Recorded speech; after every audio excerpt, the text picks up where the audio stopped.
Karimnagar Lok Sabha public పల్స్లో భాగంగా ఈరోజు చొప్పదండి నియోజకవర్గంలోని కొన్ని గ్రామాల్లో ప్రజలు ఏమనుకుంటున్నారు, ఎన్నికల వేళ ప్రజల మనోభావాలు ఎట్లా ఉన్నాయి, ప్రచారాల తీరు ఎట్లా ఉంది, నిజానికి రాజకీయ చర్చలు గ్రామాల్లో ఏం జరుగుతున్నాయి. ప్రజెంట్ మనం రామడుగు మండలంలోని దేశరాజపల్లి గ్రామం దగ్గర ఉన్నాం. ఈ గ్రామంలోని ప్రజల మనోభావాలు ఇప్పుడు తెలుసుకుందాం.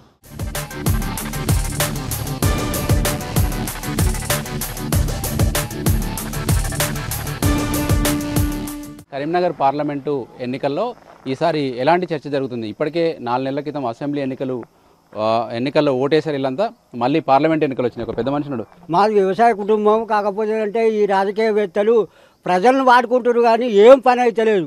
ఆ కేసీఆర్ రుణమాఫీ చేస్తాడు, 1,00,000 రూపాయలు ఎవరెవరికి అయినాయి కానీ మాకైతే కాలే. 2 లక్షల క్రాప్లు ఉన్నది. 2 లక్షలు తీసుకున్నాను. అప్పుడు 2 లక్షలు తీసుకున్నా. 5 ఎకరాల 20 గుంటలు ఉంది మాకు, మా బాబు పేరు మీద. ఆ 1,00,000 రూపాయలు చేస్తాడు ఆ కేసీఆర్, అవి చేయలేదు. ఇప్పుడు రేవంత్ రెడ్డి వచ్చిండు, మేమే వేసినాం, అందరం కలిసి ఆ చేతి గుర్తుకు వేసినాం. ఆ డిసెంబర్ 9 నాడు 2 లక్షలు రుణమాఫీ చేస్తాడు, అయినా కూడా చేయలేదు. ఢిల్లీ ఎన్నికలు వచ్చినాయి. ఢిల్లీ ఎన్నికలు వస్తే ఆ మోడీ కూడా మనకు ఈ తెలంగాణకి ఏమి ఇస్తుండో ఏం పోతుండో ఏం అర్థమైతే లేదు. ప్రజలనైతే వీళ్ళు రాజకీయవేత్తలు బాగా వాడుకొని పెడుతున్నారు కథం. ఎవరికొకరు కోటేయాలి కదా. మేమే పిచ్చోళ్ళం, ప్రజలే పిచ్చోళ్ళు. వాళ్ళు మంచిగానే ఉంటారు, గెలిచినాక ఆస్తులన్నీ ఆక్రమించుకుంటారు. తర్వాత 10 ఏళ్ళ దాకా వాడుకున్న తరగతి అవి ఇక ఎటు అర్థమవుతలేదు మాకు. ఇప్పుడు మోడీ ఏం చెప్తున్నాడంటే కాంగ్రెస్ వాళ్ళు గెలిస్తే సగం ఆస్తులు గుంజుకుంటారు అంటాడు. కాంగ్రెస్ వాళ్ళు ఏమంటారంటే మోడీ వస్తే మొత్తం రాజ్యాంగాన్ని రద్దు చేస్తారు. ఇప్పుడు ఏది నమ్ముతున్నారు మీరు? మరి ఇక ఎటు అర్థమవుతలేదు, ఎవరు నమ్మాలో అర్థమవుతలేదు. మరి ఏం చేసుడు? ఈ నిరుద్యోగ భృతి అంటాడు, కేసీఆర్ చెప్పిండు, కేసీఆర్ ఇవ్వలే. ఈ ప్రజలను పిచ్చోళ్ళని చేస్తారు. ఇప్పుడు ఊర్లోకి వస్తురా? ఎన్నికలు స్టార్ట్ అయినాయి మళ్ళీ. ఇక వస్తురు, అందరు వస్తురు తిరుక్కుంటూ పోతారు. మీరేం అడుగుతలేరా? అడిగినా కానీ ఇక్కడ దగ్గర ఉన్న ఏం పని అవుతుంది, అక్కడ వచ్చే లేదు. వీళ్ళు పెద్ద మనుషులు డబ్బులు తీసుకుంటారు, ఎవరికి ₹1 వస్తలేరు. పంచితే తీసుకుంటే నిజమే, మరి మంచిదేనా? తీసుకుంటే అది ఎన్టీ రామారావు ఉన్నప్పుడు అభిమానం కొద్ది చేసినాం, ఆ లెక్కలు రావాలి. ఇప్పుడు లేదు ఉన్నోళ్ళ మీద. బెస్ట్, ఎవరి మీద నమ్మకం లేదు మనకు. ఇప్పుడు ఏం కావాలి మరి? గెలిచిన వాళ్ళు ఏం చేస్తే బాగుంటుంది? వాళ్ళు ఏం చేసినా వాళ్ళు వాడుకుంటారు ప్రజలను, అంతే. మాకైతే నమ్మకం లేదు ప్రజలలో. మరి ఎవరికొకరికి వేయాలిగా. యేసుడు తప్పది. కాకపోతే ఆడికి ఏడాక ఎటు పడితే ఆడు గుర్తాడు. ఒకరు చెప్తే ఒకరు ఇంటలేరు జనాలు. ఇప్పుడు జరిగేటి కేంద్ర ఎన్నికలు, రాష్ట్ర ఎన్నికలు అయిపోయినాయి, ఫలితం వచ్చేసింది మన రాష్ట్రంలో. కేంద్రంలో ఎట్లా ఉంటుంది ఇప్పుడు? ఊర్లలో ఎట్లాంటి చర్చ జరుగుతుంది? కేంద్రంలో అంతా అయితే ఇప్పుడు నాది టీఆర్ఎస్ పార్టీ అయినా కానీ బీజేపీ రావాలని కోరుకుంటారు. మీరు చెప్పారు నాది టీఆర్ఎస్ పార్టీ, మళ్ళీ మోడీ రావాలంటున్నారు.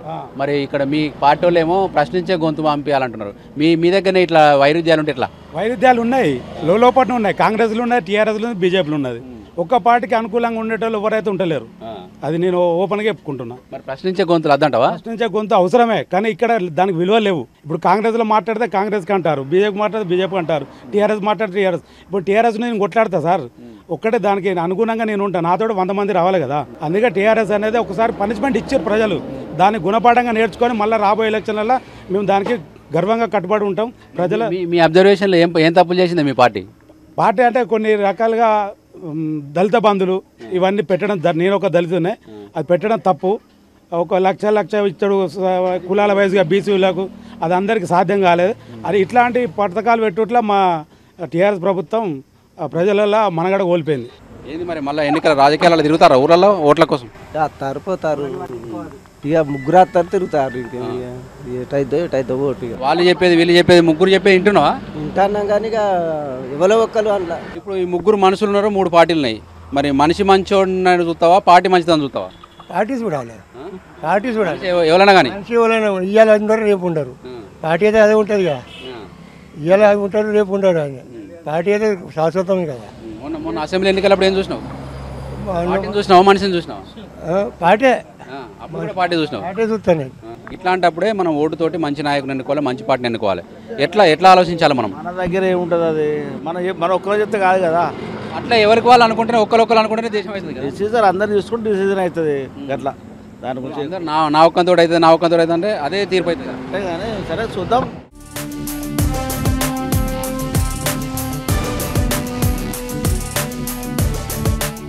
పార్లమెంట్ ఎన్నికలకు, అసెంబ్లీ ఎన్నికలకు ఇవ్వబోయే తీర్పు కూడా డిఫరెంట్గా ఉంటుందన్న ఆ అభిప్రాయాన్ని ఇక్కడ జనం వ్యక్తం చేస్తున్నారు. ఒకసారి దేశరాజపల్లి గ్రామంలోకి వెళ్దాం. అక్కడ రైతులు, మిగతా వర్గాల వారిని పలకరించి ఈ లోక్సభ పోల్స్లో వాళ్ళు ఏం మాట్లాడుకుంటారో తెలుసుకుందాం.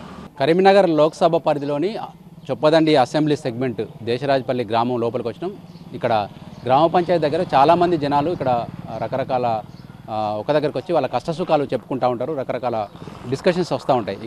ఈ గ్రామానికి సంబంధించి దేశరాజపల్లిలో చాలామంది ఇక్కడ పక్క నుంచి వెళ్ళిన రైల్వే లైన్ కింద కొంతమంది భూములు పోయినాయి. అదేవిధంగా ఈ చుట్టుపక్కల గ్రామాల్లో ఎస్ఆర్ఎస్పీ కావచ్చు, వరద కాలువ కావచ్చు, అట్లాంటి కాలువలు తవ్వినప్పుడు భూ నిర్వాసితులు అయ్యారు. అట్లాంటి సమస్యలు మొన్న అసెంబ్లీ ఎన్నికల్లో కూడా చాలా డిమాండ్లు వచ్చినాయి. ఇప్పుడు మరి పార్లమెంట్ ఎన్నికలు వచ్చిన తర్వాత ఇక్కడ ఎట్లాంటి చర్చ జరుగుతుందో తెలుసుకునేందుకు గ్రామానికి చెందిన ఒక వ్యక్తి ఉన్నాడు. అన్న, ఏం నడుస్తుంది ఊర్లో? ఎన్నికలు వచ్చినాయి, మళ్ళీ రెండో ఎన్నికలు. ఇక రెండో ఎన్నికలైనా కాంగ్రెస్కే ఉన్నది ఈ ఊర్లో అయితే. బీకారీలని చేస్తుంది, బీఆర్ఎస్కి అయితే బీకారీలని చేస్తుంది, పార్టీకి అయితే పైగా వాళ్ళు పైసలు తినడే తప్ప వాళ్ళు ఏం లేదు, మొత్తం వాళ్ళే దోసుకుంటారు. ఎందుకు కాంగ్రెస్కి వేయాలి, ఎందుకు బీఆర్ఎస్కి వేయద్దు? కాంగ్రెస్కు 6 గ్యారంటీలు అంటే 4 గ్యారంటీలు, ఇంకో 2 గ్యారంటీలు తప్పకుండా చేస్తా అన్నాడు ఆయన. రేవంత్ రెడ్డి గారు మాట ఇచ్చిండు, మాట తప్పాడు. కేంద్రంలో ప్రధానమంత్రిని డిసైడ్ చేసే ఎన్నికలు ఏం కోరుకుంటున్నారు కేంద్రం నుంచి? మీ ఊరికి కావచ్చు, ఈ జిల్లాకు కావచ్చు. కేంద్రంలో కూడా కాంగ్రెస్ రావాలి, ఇక్కడ కూడా కాంగ్రెస్ రావాలి. ఒకసారి మార్పు అనేది జరుగుతూనే మంచుకుంటుంది అనేది ప్రజల నా అభిప్రాయం. ఎంపీలు ఏం చేస్తారే? గెలిచిన ఎంపీలు ఏం పని చేస్తారు? ఢిల్లీకి పోతారు, హైదరాబాద్ ఉంటారు. అంతేనా? వాళ్ళు చేసే పని ఏముండదు. ఏముండదు, వచ్చినప్పుడే ఓటు కోసం వస్తారు, బస్సులాడిస్తారు, వెళ్ళిపోతారు. మళ్ళీ చివరికి ఎవరు ఆపదేశం ఉంటుంది అనేది తెలియదు. వాళ్ళు ఏంది పొదుపు చేసుకుంటారు అన్నట్టు డబ్బులు. గెలిచిన నాయకుడు పని చేస్తారా లేకుంటే తిరుగుడే అటు అటెందుకు తిరుగుతాడు? ఇక దొరకడే. మామూలుగా ఎన్నికలు అయిపోయాక దొరకడు, కానీ ఇప్పుడు ఎన్నికలు వచ్చినాయి, నీ దగ్గరికి వచ్చి ఓటు అడుగుతాడు. రేపు ఎల్లుండో ఏం అడుగుతావు నువ్వు? నీకు దొరుకుతాడు ఇప్పుడు. దొరికితే బైండ్ పేపర్ రాసి కోర్టులో తీసుకొచ్చి నాకు ఆపత్తున్నప్పుడు ఏమన్నది అన్నది సంతకం పెడితే ఓటేస్తా అని చెప్తా. పక్క చెప్తా, నేను భయపడతా. మరి నువ్వెట్లా దొరుకుతావు? గెలిచినాక ఇక ఇక్కడెక్కడ దొరుకుతాడు? పోనీ 5 ఏళ్ళు మళ్ళా సావాలి పదలు. అంతే. అంటే ఇప్పుడు నువ్వు పని చేసే నాయకుడికి ఇస్తావా లేకుంటే ఎవరన్నా దమన టైంకు పైసలు ఇచ్చి ఓటు ఏమంటే ఇస్తావా? ఓటుకు అమ్ముడు పోవద్దు అన్న. ఏంది మీ ఊళ్ళో ఎట్లాంటి రాజకీయాలు నడుస్తున్నాయి? రాజకీయాలు అంటే ఇప్పుడు మనం చూస్తుంటే గత కొన్ని సంవత్సరాలుగా చూసుకుంటే ఏమవుతుందంటే అసలు మద్యానికి డబ్బులకు అలవాటు పడి ప్రజల నుండి వస్తుంది. ఏంటంటే ప్రజలు అనేటోళ్ళు నీతివంతంగా ఉన్నప్పుడు ఏంటంటే రాజకీయ నాయకులు కూడా నీతివంతంగా మేలుకోవాలని చెప్పి ఆలోచన చేస్తారు. ఏంటంటే మనం ఎవరు డబ్బులు ఇస్తారా, ఎవరు మందు దాయిస్తారా అని చెప్పి ఆలోచన కొద్దీ మనం ముందుకు పోతే ఏంటంటే వాళ్ళు కూడా కొంత డబ్బు ఖర్చు పెడతారు కనుక ఫ్యూచర్లో వాళ్ళు సంపాదించుకోవడానికి వాళ్ళు మళ్ళీ ప్రజల మీద ఏంటంటే అన్ని రకాల అంటే ప్రలోభాలకు గురి చేసి ప్రలోభాలకు గురి చేసి వాళ్ళు గెలిచిన తర్వాత దోచుకోవడానికి ఎగబడతారు ఏ నాయకుడైనా కూడా. ప్రస్తుతం అదే కనిపిస్తుంది. ఓకే, నీలాంటి అవేర్నెస్ ఉన్న నాయకులు కావచ్చు, లేకుంటే లీడర్లు కావచ్చు, చదువుకున్న వాళ్ళు కావచ్చు, మరి ఇట్లా ఓటుకు అమ్ముడు పోవద్దు, డబ్బులు మద్యం ఇస్తే తీసుకోవద్దని అవేర్నెస్ ఊర్లలో కనిపిస్తున్నారా? తక్కువయ్యారు. ఇప్పుడు చాలామంది ఎంత 100కి 2% ఉన్నారు, కానీ ఏంటంటే వాళ్ళని పట్టించుకునే వాళ్ళు లేరు. ఎందుకంటే ఎదుటి వాళ్ళు ఇస్తారు, వీళ్ళు ఇస్తారు, మేమేందుకు తీసుకోవద్దనే ఉద్దేశం దగ్గర ఉన్నారు. కానీ ప్రజల్లో కూడా మనకు కావాల్సింది ఏంది? వాస్తవానికి ఉచిత విద్య, ఉచిత వైద్యం 2 కావాలి. ఇవి 2 ఉన్నప్పుడు మానవుడు నిలగలుగుతాడు. మన గ్రామాలలో ఏ గ్రామంలో చూసుకున్నా కానీ మనకు కావాల్సిన నిత్యావసర వస్తువులు దొరికాయి, కానీ తాగడానికి మాత్రం ఏ వాడకైనా మందు దొరికే అవకాశం మనకు ఉంది. అంటే ఇలాంటి బ్రాండ్లైన ఇంటర్నేషనల్ బ్రాండ్ మందులు కూడా దొరికే అవకాశం గ్రామాలలో ఉన్నది. ఒకప్పుడు ఉపాధి కోసం ప్రజలు తిరగవాలి, ఇప్పుడు ఉపాధి కోసం కాదు. మందు ఎక్కడ పోతారా, ఎలక్షన్లు వచ్చిందంటే ఎవరు తాగుతారా అని చెప్పి చూస్తారు. అది కాకుండా ఉపాధి, ఉద్యోగం ప్లస్ విద్యార్థులకు విద్యా వైద్య విధానం ఇవన్నీ కల్పించినప్పుడే దేశం బాగుపడుతుంది, ప్రజలకు ఉపాధి అవకాశాలు పెరుగుతాయి తప్ప. కానీ ఈ ఓటుకు నోటు తీసుకొని ఈ మందు దాగి మాత్రం ప్రజలు ఇట్నే చేస్తే మాత్రం మన భారతదేశం మరో శ్రీలంక ఎందుకు కానీ రాకుండా అయిపోతుందని చెప్పి నా ఉద్దేశం ఉంది. కేంద్ర ఎన్నికలలో తిరుగుతారా నాయకులు? ఏం చెప్తున్నారు మీకు? మాకు ఇక అందరి పార్టీలు ఓటేయాలని అంటారు, ఇక మా మనసులో మాత్రం మరి మమ్మల్ని అయితే మోసం చేశారు కదండి అన్న. 63 సంవత్సరాలు అయితే పెన్షన్ గతిలేదు. కొత్తగా గెలవంగానే గెలిచినాక అన్ని పనులు చేస్తామన్నారు. వారికి ఏది లేదు దిక్కు. ఏముంది నాయకులు గంతే చేసుకుంటా పోవుడే, ఓడే ఎక్కించుకుంటా వెళ్ళిపోవుడే. వారికి పెన్షన్లు అన్నాడు, పెన్షన్ లేవు, ఏది లేదు. కొత్తగా పిల్లలు ఒక్కొక్కరికి 2-3 పుట్టిరు, వారికి బియ్యం కార్డులు ఇస్తా అని బియ్యం కార్డులు కూడా వారికి ఇవ్వలేదు, ఏది ఇవ్వలేదు. గెలవంగానే గెలుతారు, పోతారు గంతే. ఇంకేం చేస్తాం? ఇప్పుడు మొన్న 4 నెలల కింద జరిగిన ఎలక్షన్, ఇప్పుడు జరగబోయే ఎలక్షన్లో రెండింటి తేడా ఉంది గంతే. మళ్ళీ ఇప్పుడు గంతే ఓడెక్కించుకొని వెళ్ళిపోతారు గంతే. దేశరాజపల్లిలో ఒక పెద్దవ ఇక్కడ కూర్చొని ఉన్నది. అమ్మ, ఏంది ఓట్లు మళ్ళీ వచ్చినట్టున్నాయి? మాకు న్యాయం కావాలి, మంచి జరగాలి. చూడు, ఉన్నోళ్ళకే ఇండ్లు ఇచ్చిరి, ఉన్నోళ్ళకే అప్పులు ఇచ్చిరి, ఉన్నోళ్ళకే అన్ని ఇచ్చిరి, లేని వాళ్ళకి ఏమి ఇస్తారు? ఇట్లా ఓట్లు వచ్చినప్పుడు ఇక్కడ ఊళ్ళల్లో ఏం చెప్తారు నాయకులు? ఇప్పుడు ఇట్లాంటి వాళ్ళు చెప్తే మాట ఇస్తావా? నువ్వు నిర్ణయించుకుంటావు ఓటేసేటప్పుడు? నేను నిర్ణయించుకునే మనిషిని కాదు. నేను ఊరంతా కూడా ప్రచారం చేసిన. నేను విన్నవా, నేను తిరిగిన లాయర్లతోటి, వాళ్ళ సర్పంచ్లో గెలిపించిన, ఆయనని గెలిపించిన, ఏది లేదు. విన్నవా, ఇక ఏమని నిలబడు? ఓట్లేసి గెలిపిస్తాను, నీకైతే చెత్తలేరు.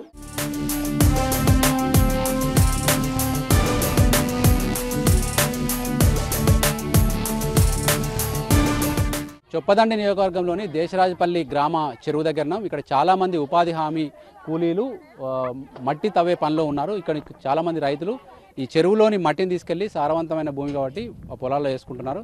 చాలామంది ఈ గ్రామ మహిళలు, ముఖ్యంగా మహిళల్లో రాజకీయ చైతన్యం ఎక్కువగా ఉన్న వాళ్ళ చాలా వరకు బయటపడరు. మరి ఇక్కడి గ్రామస్తులు కావచ్చు వీళ్ళంతా కూర్చొని ఏం మాట్లాడుకుంటూ తెలుసుకుందాం. మరి ఏంది ఇప్పుడు మళ్ళీ ఓట్లప్పుడు ఇట్లాంటి మీ కష్టాలను అడగాలి కదా? అడగాలి, ఎవరికి ఏమి ఇస్తారు. మొన్న 4 నెలల కింద ఓటేసినావా? వేయలేదా? వేసినాం. ఇప్పుడు మళ్ళీ వచ్చినాయి రేపు 13 తారీఖు. మళ్ళీ ఏమి ఇస్తారు? చెప్పు, ఏంది మీ కష్టాలు ఏమున్నాయి మీకు? 3 నెలల పొద్దా ₹1 వాళ్ళే. ఎందుకు వస్తలే కూడా పైసలు? మరి అత్తలేవంటే అత్తయ్య అంటారు. అచ్చుడే అనుడే కానీ అచ్చుడు లేదు. 3 నెలల పొద్దా ఇప్పుడు 5 తారీఖు అత్తే పని చేయబట్టి మేము. ఏమున్నాయి ఇంకా మీకు కష్టాలు? ఊళ్ళో అన్ని తీరున్నాయి. ఎంత కట్టం చేసినా కనరెక్కపోతున్నాం మేము. మాకు ఇవ్వలేము, మీదికి చేసింది లేదు. ఇప్పుడు మనకు ఓట్లు వచ్చినప్పుడు మీకు ఇట్లాంటి కష్టాలు చెప్పుకోవాలి. ఇప్పుడు లీడర్లు వచ్చినప్పుడు ఏం చెప్తారు వాళ్ళకు? ఇక ఉన్న కట్టాలు చెప్పుకుంటాం కానీ చేస్తామంటారు వాళ్ళు. ఇప్పుడే మందమే, మళ్ళీ మాకు కనబడరు. ఏలిండ్రంటే కథం. ఇప్పుడు ఈ పని చేస్తే మాకు అవి పింఛన్లు ఇస్తారన్నారు. జీతం అది పింఛన్ పెంచుతానన్నాడు. ఆ పింఛన్ కూడా రాలే. ఇంకా ప్రతిసారి నువ్వు ఓటు ఎత్తన్నావు, ఏతనన్నోళ్ళు చేతనన్నోళ్ళు చేయకుండా పోతారు. మరి ఇప్పుడు మళ్ళీ ఎన్నికలు వచ్చిన ఏం చెప్తావు వాళ్ళకు? ఇక ఏదో ఒకటి చెప్పాలి, చేయాలి. ఎవరు వచ్చేది తెలియదు. వేసే తిరిగి ఎత్తాం మేము. మాకు మంచితనం చేసిన వాళ్ళకి ఎత్తాం. చెప్పు, ఏం కష్టాలు నీకు? కట్టం అంటే మొత్తం కట్టాలు ఉన్నాయి. ఇల్లు లేదు, ఏమి లేదు. మాకు ఆడపిల్లలేనా కట్టం చేస్తేనే పైసలు. ఇప్పుడు ₹1 అయినా రాలే. మేము పని చేస్తాం అని అంటారు. ఇల్లు ఇస్తామని కదా చేత వస్తే వచ్చిందా? మరి అడుగుతారేమా? ఎక్కడ వస్తుంది? వచ్చి ఇండ్లలో వచ్చి ఎవరు ఇల్లు ఎట్టున్నదని చూసి ఇవ్వాలి. మరి అత్తం లేకపోయారు ఎవరు. ఇప్పుడు మళ్ళీ ఓట్లు వచ్చినాయమ్మా? మళ్ళీ తిరుగుతారు. ఏ పార్టీలు వస్తున్నారు? కారు గుర్తోళ్ళు వస్తురు, చేతి గుర్తోళ్ళు వస్తురు, కమలం గుర్తోళ్ళు వస్తురు. మాకే అంటారు. ఏసుడే గాని గెలిచినాక ఇవ్వలేం, పని చేసలేదు. మా కష్టం మాకే. గిట్లా కష్టపడతాను. 300 కైకిలు అని చెప్తారు టీవీలలో. మోడీ పంపుతాండా అని. 300 లేదు, 400 లేదు. ఉపాధి హామీలకు ఎంత లెక్క ప్రకారం 300 ఇవ్వాలా? 300 లెక్క కొద్ది తీస్తా 300 అని చెప్తారు. లెక్క కొద్ది తీస్తున్నా మాకు 3 వారంలో గింత పడ్డది అమౌంట్ మాకు అంత తెలుసుడే లేదు అని. ఇప్పుడు ఈసారి పెట్టుకుంటే పంట అంతా ఎండిపోయింది నీళ్లు లేక. మీ కష్టాలు తీరాలంటే గిట్లా ఎలక్షన్లు అప్పుడు వచ్చినప్పుడు నాయకులు దొరుకుతారు. మనకు దొరికినప్పుడు అడగాలి కదా? మరి అడుగుతాం సారు. అడిగితే ఏమంటారు? చేస్తామంటారు. ఒక్కసారి ఇప్పుడు ఒక్కసారి 2 సార్లు దండం పెడతా బాన్సన్ అన్నోళ్ళు 5 ఏళ్ళు మేము కాలు మొక్కినా మాకు పని చేస్తలేరు. దండం పెట్టగానే మీరు సల్లబడతారా? అలా ఎందుకు సల్లబడతాం? మాట్లాడేటోళ్ళు మాట్లాడమా సార్? మాట్లాడతాం, చేస్తామమ్మా. ఈమె బాగా మాట్లాడుతుందని ఆమెతో మాటే మాట్లాడరు, పక్కకే పోతారు. కరెక్ట్ మాట్లాడతామని. ఇక అట్లాంటి వాళ్ళతో ఏం మాట్లాడతాము? ఒక 2 నెలలు 3 ఏళ్ళు వారం నెల చేసి మేము చేస్తాం ఈ పని ఆ పని అంటారు. గెలిచినాక 5 ఏళ్ళు కాళ్ళు మొక్కాల చుట్టూ తిరిగిన వాళ్ళు చెయ్యరు. ఒక్క నెల మొక్కించుకొని 5 ఏళ్ళు మొక్కిపించుకుంటాడు. మాతో ఏం చేస్తాడు? మాకు ఇట్లా కష్టపడుతున్నాం. మీకు కష్టపడ్డందుకన్నా ఫలితం ఉండాలి కదా మాకు. గింత కైకిలు వస్తుందంటే గంత వేయాలి కదా, వేసుడే లేదు. పైసలు వస్తలేవు మీకు, బాగా పెద్ద కష్టం ఉంది. ఓకే, ఊళ్ళో ఏమో సమస్యలేమా? ఊళ్ళో సిసిరోళ్ళు మంచిగా లేవు, గటేర్లు మంచిగా లేవు. ఈ సందికి రోడ్లు లేవు, పెద్ద స్ట్రీట్ లైట్లు లేవు. చిన్న బుగ్గలు అత్తైపోతా పోతున్నాయి. కాబట్టి మా ఊళ్ళకి వెళ్ళి మట్టి పోవద్దు. అధికారులు ప్రజలు దొబ్బి మమ్మల్ని ఇబ్బంది చేయొద్దు ప్రజలను. కాకపోతే ఈ మన వచ్చే ఎలక్షన్లప్పుడు కూడా ఏం చేస్తారు? మీకు ఇది చేస్తాం అది చేస్తాం అంటారు, కానీ చేసేది ఏం లేదు. వాళ్ళకు ఎలక్షన్లు అప్పుడు తప్ప వేరే అప్పుడు కనబడరు మాకు. ఇప్పుడు ఉన్న అధికారులు కూడా ఇవాళ ఎక్కడ ఏ సంఘంలో ఓట్లు ఎక్కువ ఉంటాయో అక్కడే మాట్లాడతారు. మిగతాలో పట్టించుకోరు. ఉన్న అధికారులు కూడా పట్టించుకోరు. ఇప్పుడు వచ్చి మేము దండం పెడతాం, మీ కాళ్ళు మెక్కుతాం, మాకు ఓట్లు వేయరు, విజయరు అజ్జేయరు అని చెప్పి ఇప్పుడు వాళ్ళ కడుపులు నింపడానికే మమ్మల్ని అందరినీ ఇబ్బంది పెట్టి వాళ్ళు ఎంబడి ఇంపించుకున్నాడు. నామినేషన్ చేస్తాడు, 200 ఇస్తాం 100 ఇస్తాం అని తీసుకుపోవడు, ఓట్లు వేసుడు, వేయించుకున్నాడు, తింపుకున్నాడు తప్ప మాకు ప్రజలకు చేసింది ఏం లేదు. ఊళ్ళలో చేసింది ఏం లేదు, వాళ్ళు సదాగా చేసింది ఏం లేదు. వాళ్ళ పొట్టలు నింపుకుంటాడు తప్ప ఈ ప్రభుత్వాలు, ఈ అధికారులు, ఈ ఎలక్షన్లు ఇవన్నీ వాళ్ళకే తప్ప ప్రజలు చేసేది ఏం లేదు.